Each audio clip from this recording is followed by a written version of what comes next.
Assalamualaikum warahmatullahi wabarakatuh.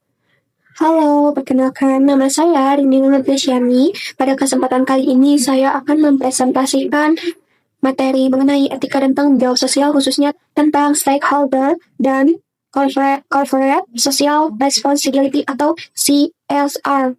Apa itu teori kepentingan atau stakeholder theory? Yaitu diperkenalkan oleh R. Edward Friedman pada tahun 1984. Teori ini menjelaskan bahwa perusahaan tidak boleh hanya fokus mencari keuntungan untuk pemegang saham saja, tetapi juga harus memperhatikan seluruh pihak yang terlibat atau terkena dampak dari kegiatan perusahaan. Misalnya seperti pemegang saham, karyawan, pelanggan, pemasok, masyarakat, pemerintah, dan kreditor, atau semua pihak tersebut yang memiliki peran penting terhadap keberlangsungan perusahaan. Kalau perusahaan hanya fokus pada keuntungan tanpa memperhatikan stakeholder, maka bisa menimbulkan konflik, menurunkan kepercayaan masyarakat, bahkan merugikan perusahaan sendiri. Jadi, inti dari teori ini adalah perusahaan harus menjaga hubungan baik dengan seluruh stakeholder agar bisnis bisa berjalan secara seimbang dan berkelanjutan. Adapun tujuan stakeholder teori adalah menciptakan manfaat bagi semua pihak, bukan hanya memaksimalkan keuntungan pemegang saham saja. Perusahaan juga harus memikirkan kesejahteraan karyawan, kepuasan pelanggan, kondisi lingkungan, dan hubungan dengan masyarakat sekitar. Fungsi teori ini yaitu membantu perusahaan menjaga hubungan baik dengan stakeholder, karena hubungan yang baik dapat membuat perusahaan lebih terpercaya dan mampu bertahan dalam jangka panjang. Biasanya, bentuk tanggung jawab tersebut ditunjukkan melalui sustainability report atau laporan keberlanjutan yang berisi kegiatan sosial dan lingkungan perusahaan. Selain itu, teori ini digunakan dalam manajemen strategis dan etika bisnis agar perusahaan dapat menjalankan bisnis secara bertanggung jawab, bukan hanya mengejar profit. Teori stakeholder sering dianggap berlawanan dengan agensi teori atau teori keagenan. Kalau agensi teori lebih fokus pada keuntungan pemegang saham, stakeholder teori lebih luas karena memperhatikan kepentingan semua pihak yang berkaitan dengan perusahaan. Masuk ke dasar-dasar CSR di Indonesia. Corporate Social Responsibility atau CSR yaitu tanggung jawab perusahaan terhadap ekonomi, sosial, dan lingkungan, yang dimana perusahaan tidak hanya menjalankan bisnis untuk mendapatkan keuntungan, tetapi juga harus memberikan dampak positif kepada masyarakat dan lingkungan sekitar. CSR di Indonesia dikenal dengan konsep triple bottom line, yaitu profit, people, dan planet. Profit berarti perusahaan tetap mencari keuntungan agar bisnis bisa berjalan dengan lancar. People berarti perusahaan harus memperhatikan kesejahteraan masyarakat dan karyawan. Sedangkan planet berarti perusahaan harus menjaga lingkungan agar tidak rusak akibat aktivitas bisnis. Jadi, ketiga hal tersebut harus berjalan dengan seimbang. Landasan hukum CSR Indonesia diatur dalam Undang-Undang No. 40 Tahun 2007 tentang perseroan terbatas dan Undang-Undang Nomor 25 Tahun 2007 tentang penanaman modal. Hal ini menunjukkan bahwa CSR bukan hanya kegiatan sukarela, tetapi juga menjadi kewajiban bagi perusahaan tertentu. Tujuan CSR sendiri yaitu menjaga reputasi perusahaan, karena perusahaan yang peduli terhadap masyarakat biasanya akan mendapatkan citra yang baik di mata publik. Selain itu, CSR juga bertujuan mendukung keberhasilan bisnis, karena hubungan yang baik dengan masyarakat akan membantu perusahaan bertahan dalam jangka panjang. Kemudian, CSR juga memberikan dampak positif bagi masyarakat dan lingkungan, misalnya melalui bantuan pendidikan, kesehatan, atau program lingkungan. Sebelum masuk ke model implementasi, ada model pendekatannya, yaitu bermacam-macam. Ada yang hanya merespon masalah, reaktif, sampai yang aktif mencegah dan mengambil langkah lebih dulu, yaitu proaktif.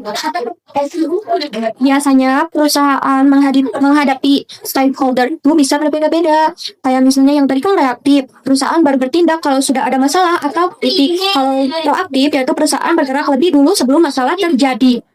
Strategi CSR yang dilakukan perusahaan. Yang pertama, perusahaan harus melakukan analisis kebutuhan masyarakat dan stakeholder supaya program yang dibuat sesuai dengan kebutuhan yang nyata.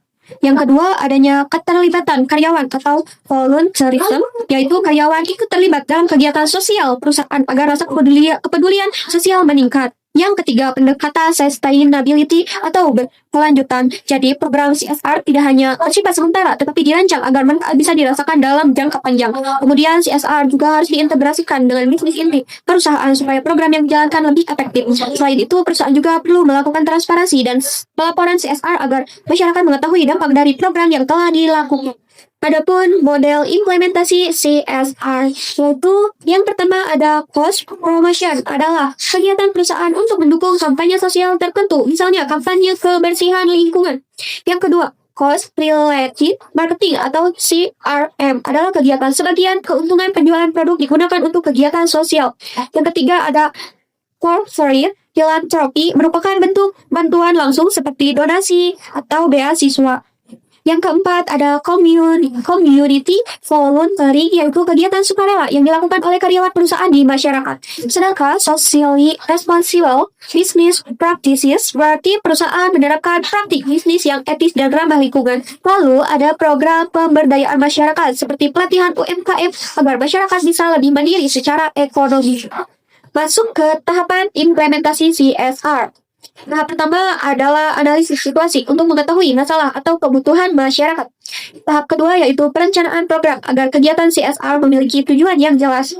Tahap ketiga yaitu pelaksanaan program sesuai rencana yang sudah dibuat. Dan tahap terakhir adalah monitoring serta evaluasi untuk melihat apakah program tersebut berjalan dengan baik dan memberikan manfaat. Jadi program CSR harus direncanakan secara matang agar hasilnya benar-benar efektif.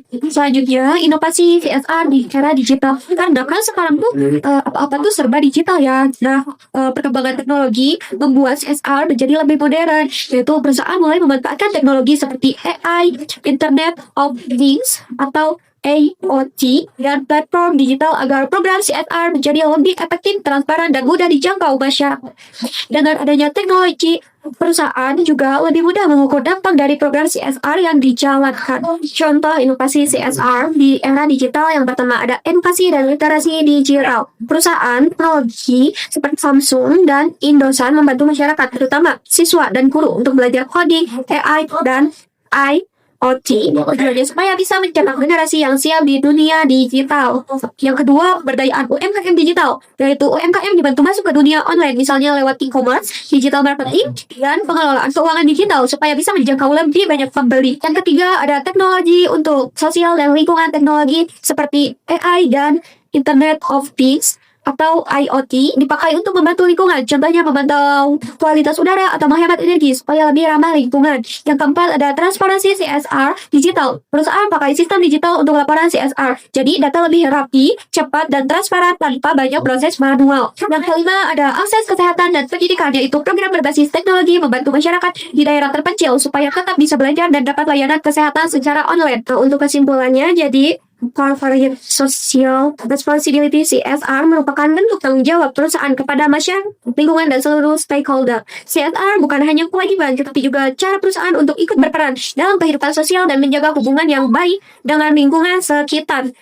Dengan strategi yang tepat serta pemanfaatan inovasi di era digital, CSR bisa dilakukan lebih efektif, transparan, dan tepat sasaran. Hal ini membantu perusahaan menjaga reputasi, mendukung keberlanjutan bisnis, sekaligus memberikan dampak positif yang lebih luas bagi masyarakat dan lingkungan sosial. Mungkin sekian yang dapat saya sampaikan. Mohon maaf apabila ada perkataan yang kurang berkenan. Wabillahi taufiq wal hidayah. Wassalamualaikum warahmatullahi wabarakatuh. Bye.